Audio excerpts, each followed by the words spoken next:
নমস্কার বন্ধুরা, আমাদের ইউটিউব চ্যানেলের পক্ষ থেকে একবার স্বাগত। আজকে এই ভিডিওতে আমরা আলোচনা করব ত্রিপুরা পাবলিক সার্ভিস কমিশনের তরফ থেকে 2025-এ নতুন নিয়োগ শুরু হচ্ছে এবং সেই সংক্রান্ত বিজ্ঞপ্তি প্রকাশিত হয়ে গেছে। তো সেক্ষেত্রে তোমরা প্রত্যেকেই অবশ্যই অ্যাপ্লিকেশন করে দেবে নির্দিষ্ট সময়ের মধ্যেই। এবং আজকে এই ভিডিওটি পুরোপুরি দেখো, এই নিয়োগ সংক্রান্ত প্রত্যেকটি তথ্য সম্পর্কে আলোচনা করব।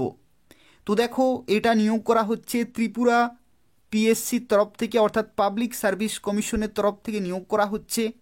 এবং এখানে যে পোস্টে নিয়োগ করা হচ্ছে সেটা হচ্ছে সাব ইন্সপেক্টর অফ এক্সাইজ, অর্থাৎ এটা কিন্তু পুলিশের সাব ইন্সপেক্টর নয়, এটা হচ্ছে সাব ইন্সপেক্টর অফ এক্সাইজ, অর্থাৎ ফাইন্যান্স ডিপার্টমেন্টের তরফ থেকে নিয়োগ করা হচ্ছে সাব ইন্সপেক্টর পোস্টে।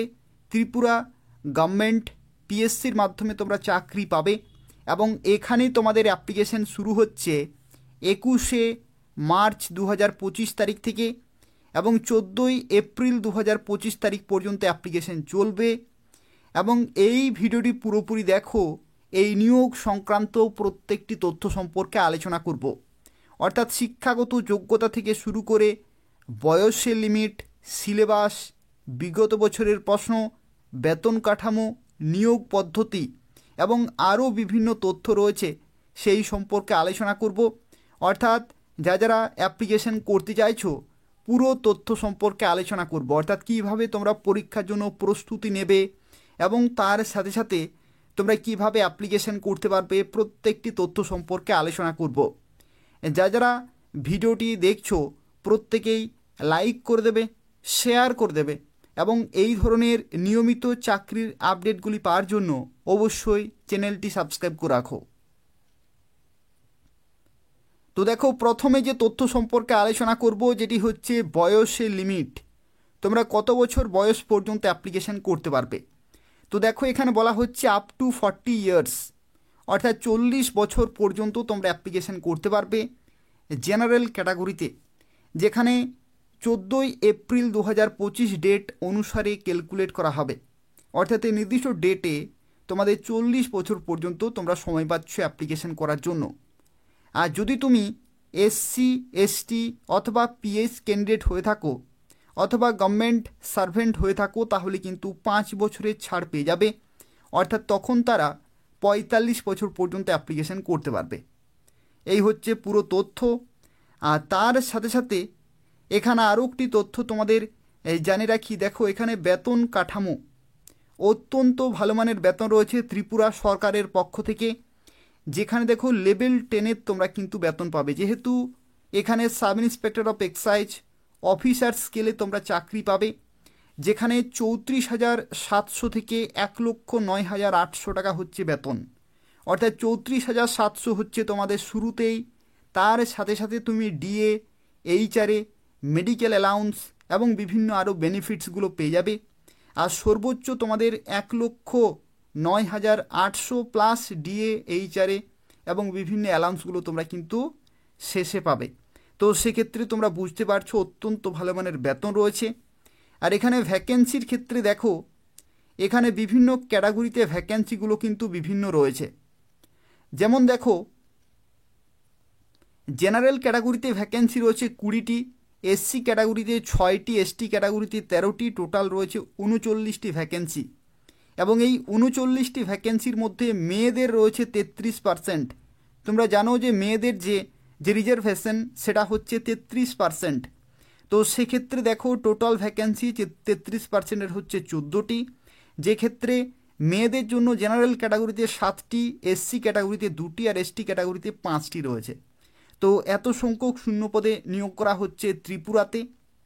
এবং দেখো, এখানে শিক্ষাগত যোগ্যতা কি প্রয়োজন, এখানে এসেনশিয়াল কোয়ালিফিকেশন শিক্ষাগত যোগ্যতা। দেখো, এখানে বলা হচ্ছে ব্যাচেলার্স ডিগ্রি কিন্তু থাকতে হচ্ছে সায়েন্সে, সায়েন্স ব্যাকগ্রাউন্ড থেকে ব্যাচেলার ডিগ্রি থাকতে হবে। তার কারণ হচ্ছে দেখো, এরা কিন্তু সাব ইন্সপেক্টর পোস্টে পুলিশ ডিপার্টমেন্টে নিয়োগ করা হচ্ছে না, এই সাব ইন্সপেক্টর নিয়োগ করা হচ্ছে ফাইন্যান্স ডিপার্টমেন্টে। যেমন তোমরা অনেকেই জানো যে ফুড ইন্সপেক্টরও কিন্তু হয়ে থাকে, ফুড ইন্সপেক্টর, ঠিক আছে। ঠিক একই রকমভাবে এটা কিন্তু ফাইন্যান্স ডিপার্টমেন্টে সাব ইন্সপেক্টর পোস্টে নিয়োগ করা হচ্ছে। Sub inspector of excise. তো সেক্ষেত্রে তোমাদের সায়েন্স ব্যাকগ্রাউন্ড থেকে ব্যাচেলার ডিগ্রি থাকতে হচ্ছে। আর যদি তুমি বিটেক করে থাকো তবু কিন্তু তোমরা এখানে অ্যাপ্লিকেশন করতে পারবে। তার কারণ হচ্ছে বিটেকও হচ্ছে সায়েন্স ব্যাকগ্রাউন্ড থেকে গ্র্যাজুয়েশন কোয়ালিফিকেশন সমতুল্য একটি ডিগ্রি কোর্স। তো সেক্ষেত্রে তারাও এখানে অ্যাপ্লিকেশন করতে পারবে। অর্থাৎ যারা সায়েন্স ব্যাকগ্রাউন্ড থেকে গ্র্যাজুয়েশন কমপ্লিট করেছো মিনিমাম, তারা প্রত্যেকে এখানে সুযোগ পাচ্ছ অ্যাপ্লিকেশন করার জন্য। এখানে দেখো সিলেকশন প্রসেসের ক্ষেত্রে তোমাদের জানা রাখি কয়টি ধাপের মাধ্যমে তোমরা চাকরি পাবে। তো দেখো এখানে টোটাল 2টি পরীক্ষা হবে। প্রথম পরীক্ষা হবে তোমাদের রিটিন এক্সামিনেশন। রিটিন এক্সামিনেশন পুরো তথ্য আমরা আলোচনা করব। 130 নম্বরের তোমাদের পরীক্ষা হবে, টোটাল সময় থাকবে 3 ঘন্টা। ঠিক আছে, এই যে রিটিন এক্সামিনেশন সেখানে কিন্তু তোমাদের এমসিকিউ টাইপও থাকবে, তার সাথে সাথে তোমাদের কনভেনশনাল টাইপও থাকবে। কনভেনশনাল অর্থাৎ পেন পেপার মোডে তোমাদের লিখতে হবে। এমসিকিউ থাকবে 90টি। ঠিক আছে, 90টি থাকবে এমসিকিউ। আর কনভেনশনাল টাইপে থাকবে তোমাদের 40 নম্বর। ঠিক আছে, 40 নম্বর থাকবে। তো সেক্ষেত্রে দেখতে পাচ্ছ টোটাল কিন্তু এখানে হচ্ছে 130 নম্বরের পরীক্ষা। এটা হচ্ছে রিটিন এক্সামিনেশন, এটা হবে তোমাদের 3 ঘন্টার। এবং এই পরীক্ষাটি হয়ে যাওয়ার পরে তোমাদের হবে ইন্টারভিউ বা পার্সোনালিটি টেস্ট, যেখানে 20 নম্বর থাকবে। ঠিক আছে, তো সেক্ষেত্রে দেখো 130 প্লাস 20 টোটাল 150 নম্বর কিন্তু হচ্ছে।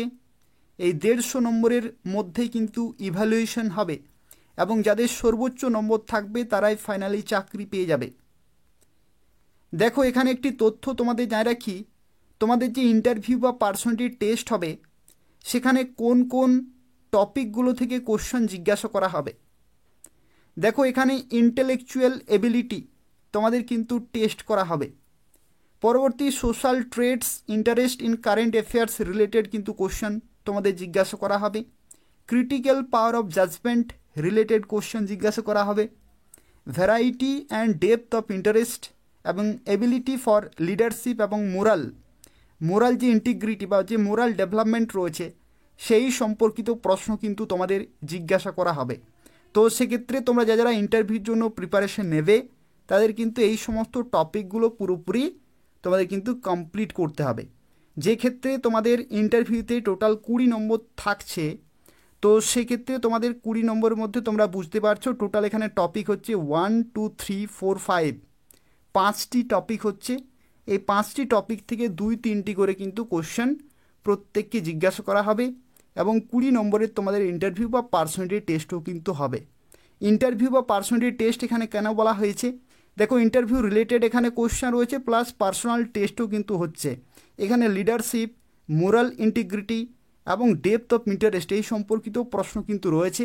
তো যে কারণে এখানে তোমাদের পার্সোনালিটি টেস্ট রিলেটেড কোশ্চেনে কিন্তু থাকছে। তো সেক্ষেত্রে তোমাদের এভাবেই কিন্তু প্রিপারেশন চালিয়ে যেতে হবে।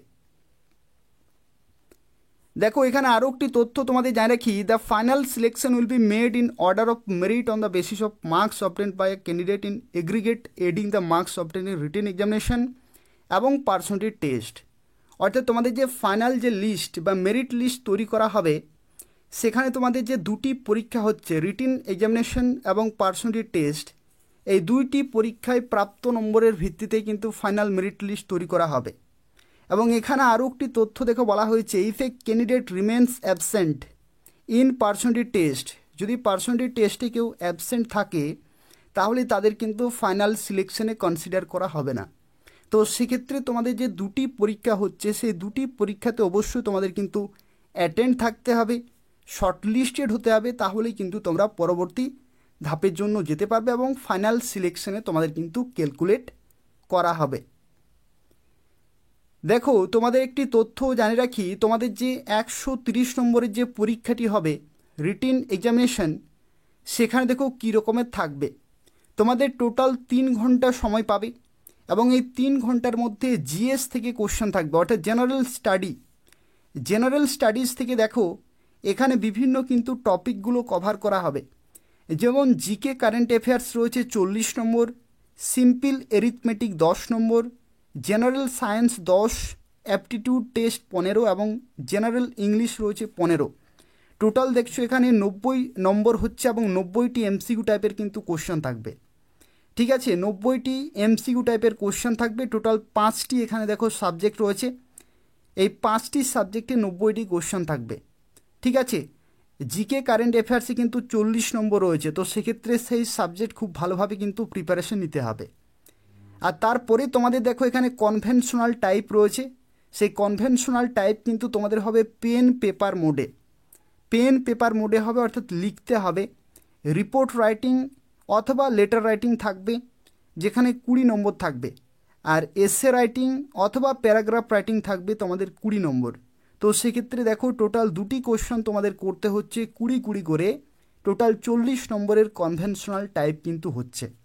আর এই যে পুরো যে পেপার, অর্থাৎ 90+40, এই যে পুরো পেপার, সেই পেপারের জন্য তোমরা টোটাল সময় পাচ্ছ 3 ঘন্টায়। 3 ঘন্টাতে কিন্তু কমপ্লিট করতে হবে। তো দেখো তোমরা যারা অ্যাপ্লিকেশন করবে তাদের ক্ষেত্রে জানিয়ে রাখি, ত্রিপুরা পিএসসির অফিসিয়াল ওয়েবসাইটে অ্যাপ্লিকেশন করতে হবে অনলাইনে। তোমাদের ফর্ম ফিল আপ শুরু হচ্ছে 21শে মার্চ 2025 তারিখ থেকে এবং 14ই এপ্রিল 2025 তারিখ পর্যন্ত তোমরা অ্যাপ্লিকেশন করতে পারবে।